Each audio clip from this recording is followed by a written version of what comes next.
केजरीवाल जी जैसा सच्चा ईमानदार देशभक्त कट्टर ईमानदार नेता इस देश में नहीं है, जिनको गिरफ्तार करने के लिए भारतीय जनता पार्टी ने हजारों तरह की कुचक्र रचे, हजारों तरह की साजिशें रची। एक कट्टर ईमानदार आदमी को, काम करने वाले आदमी को, जनता के दर्द की, जनता की जिंदगी को संवारने के लिए जो काम कर रहा था, उनको उठा के जेल में डाला। इससे बड़ा पाप लोकतंत्र के इतिहास में नहीं हुआ।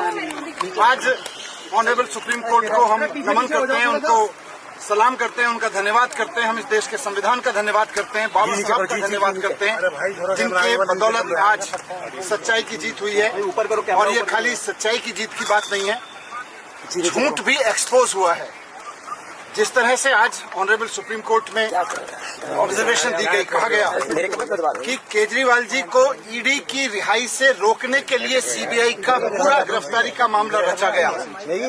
हम बार बार कह रहे थे, सिंघवी साहब ने, हमारे जो सीनियर एडवोकेट थे, उन्होंने ऑनरेबल कोर्ट के सामने बार बार ये शब्द दोहराया कि ये इंश्योरेंस अरेस्ट था, ये किसी गलत काम के लिए अरेस्ट नहीं किया गया था, कोई करप्शन के लिए अरेस्ट नहीं किया गया था। भारतीय जनता पार्टी चुनाव में नहीं जीत पाती, पार्टी को नहीं तोड़ पाती, तो एक इंश्योरेंस अरेस्ट किया गया कि इस आदमी को जेल में डाल दो तो इनकी पार्टी टूट जाएगी, इनकी सरकारें ध्वस्त हो जाएंगी। लेकिन मैं बाबा साहब को और संविधान को याद करते हुए, धन्यवाद करते हुए, ऑनरेबल सुप्रीम कोर्ट को धन्यवाद करते हुए, झुकते हैं तानाशाह, झुकाने वाला चाहिए। अरविंद केजरीवाल ने देश के तानाशाह को झुकाने का काम किया। एक्साइज केस में कहीं कुछ नहीं मिला, किसी भी व्यक्ति के खिलाफ कुछ नहीं मिला। एक झूठ का पहाड़ खड़ा करके भारतीय जनता पार्टी ने, मोदी सरकार ने ईडी सीबीआई का इस्तेमाल करके आम आदमी पार्टी को खत्म करने की कोशिश की, अरविंद केजरीवाल को खत्म करने की कोशिश की। लेकिन सच की जीत होती है, अन्याय का अंत होता है, तानाशाही का अंत होता है। और आज अरविंद केजरीवाल जी बाहर आएंगे और अब हरियाणा के चुनाव में भी हम लोग पूरे मजबूती के साथ जुटेंगे।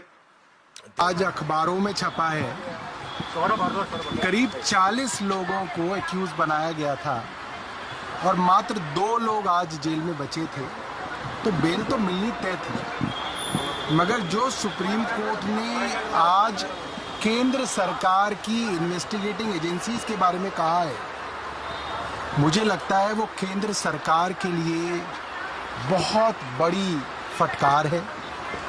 केंद्र सरकार की प्रीमियर एजेंसी को सुप्रीम कोर्ट ने कहा कि जो पिंजरे में तोते की बात सुप्रीम कोर्ट कहता था, वो आज भी सीबीआई और इन्वेस्टिगेटिंग एजेंसी के लिए है।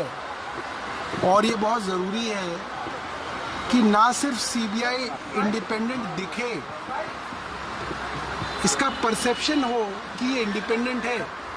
पार्टी को और ताकत मिलेगी और पार्टी का एक कार्यकर्ता होने के नाते,